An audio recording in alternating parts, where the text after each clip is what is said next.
Hey out there folks, it's Dave here from Davestation VR, and today we're talking about a new PSVR game called Eden Tomorrow.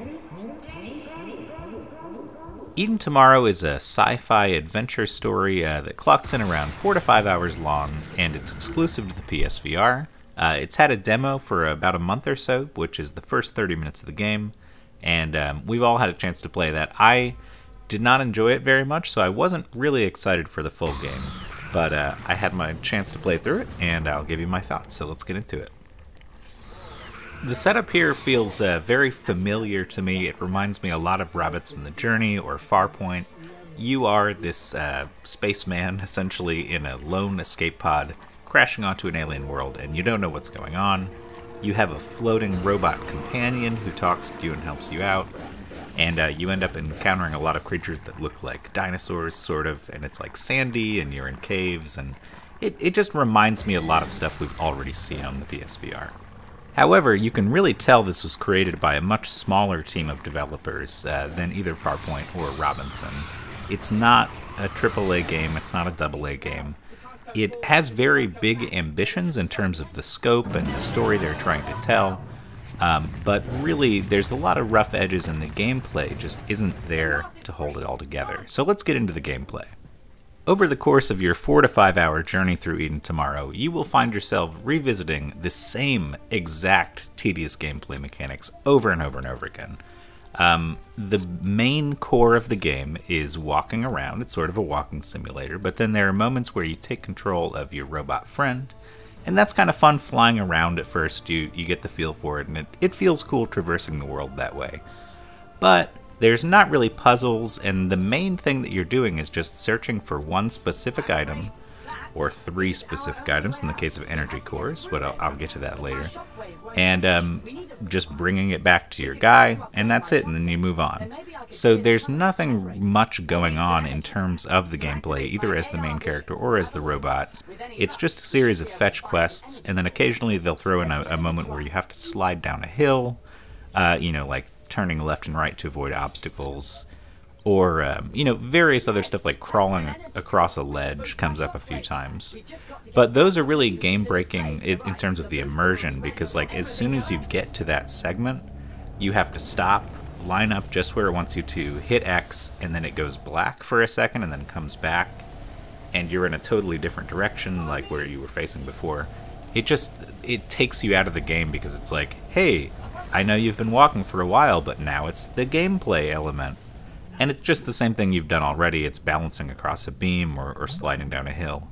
And you just keep seeing the same elements repeated over and over and over again, and they don't really add anything to them. Case in point, the final mission of the game is this thing where you have to collect 3 energy cores, which this pops up throughout the game. He needs a big shockwave to move stuff out of the way to get through to a new area. And so you have to go around looking for these little energy cores. And it's not really fun, it's just sort of like, well, I wonder where they stuck them this time. But the final mission is on a timer, and it's a 5-minute timer, and this giant room, and they're just like, scan everything.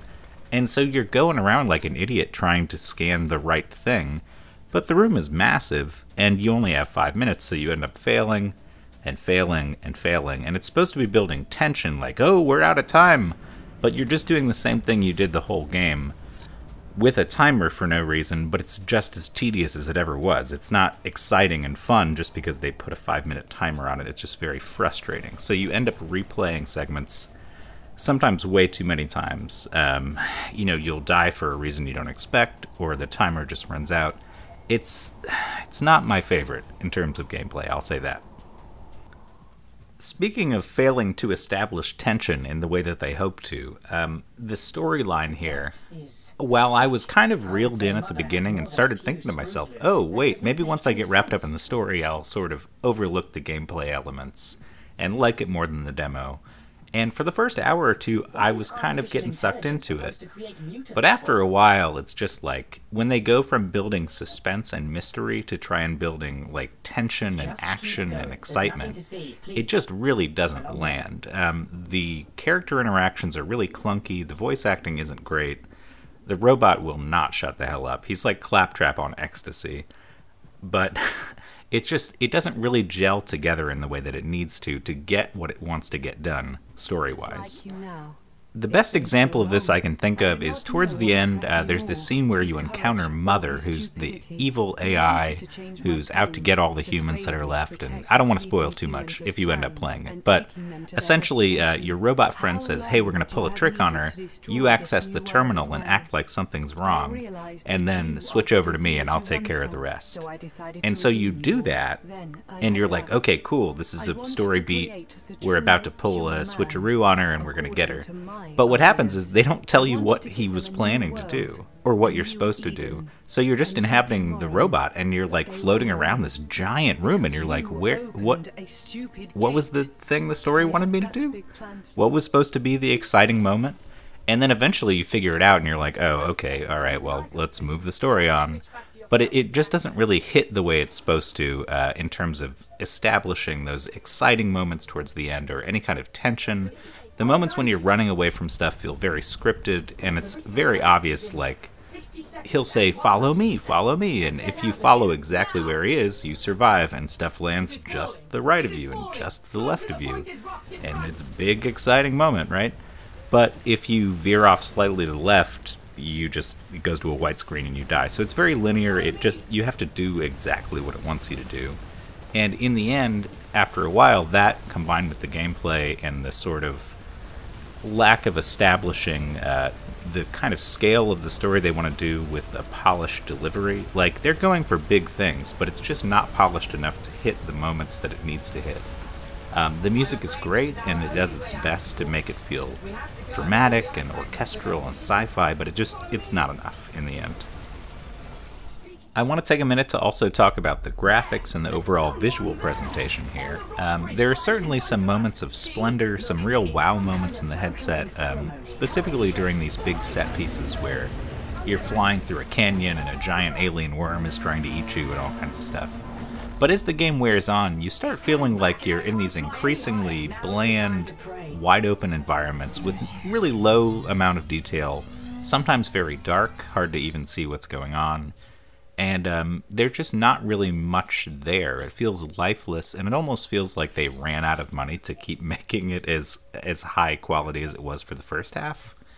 I don't know if that's the case, but there's one moment towards the end where you encounter this group of brontosaurus-like creatures. It's in the trailer and everything.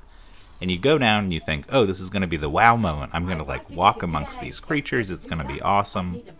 But what really happens is you walk out onto this giant dusty plain, and there's these character models that are just standing there not doing anything, very lifelessly. They don't walk, they don't move. Occasionally they'll act like they're eating something, but it's like, you're in a desert, dude, what are you even eating? It takes you out of it because you think, oh, this was the moment of splendor, and then you get down to it and you're like, okay, well, this isn't really doing much for me. And that kind of ties into my overall feelings about Eden Tomorrow, because I feel like this team had really big ambitions. They had a lot of ideas for how they were going to make this an epic sci-fi adventure, but in the implementation and in the polish and just the way it's presented, it doesn't really come through the way that it ought to. So maybe if this game sells a lot and they get a bigger team and they get a little more experience, they could pull off something pretty decent for the VR headset, I think. But as it is, Eden Tomorrow feels like a failed proof of concept. They had big ideas, and they really just didn't nail them. And I'm not sure why, but overall I was not satisfied with it. Having said all that, I know people who actually really enjoyed this game, and this is totally just my take on it, my opinion. So you may find, especially for a $20 game, you may find some enjoyment out of this. If it still looks like something you'd be into, regardless of what I've said here, take a shot on it or wait for a sale and pick it up. But for me personally, I don't think it's something I'd recommend. So that's going to wrap it up, guys. Appreciate you so much. If you enjoyed this, of course, leave me a like or a subscribe or whatever you feel like doing. And I will catch you next time around. Have a good rest of your day. The signal is getting stronger.